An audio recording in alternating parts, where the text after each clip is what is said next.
how to use the content planner at both keyword and project level. When you load a new project into InLinks, it will immediately carry out this keyword research at your project level. It will read the content that you bring in, cluster the most important entities, and send these to Google Suggest.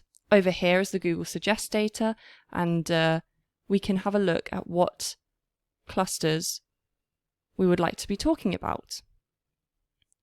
Down here we can see that knowledge graph markup, knowledge graph page, and knowledge graph semantic have been clustered, and the relevant keywords given over here.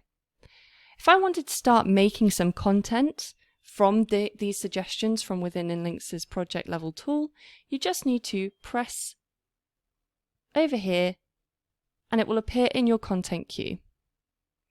So knowledge graph semantic web.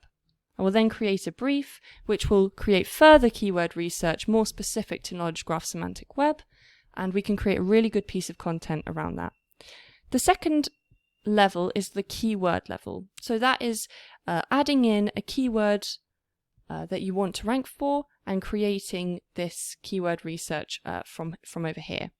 This is also where you can access a small portal showing you your keyword research history. So that won't just be anything you put in here, that will also be any keyword reports that you make via content briefs or content audits, and they will all be accessible here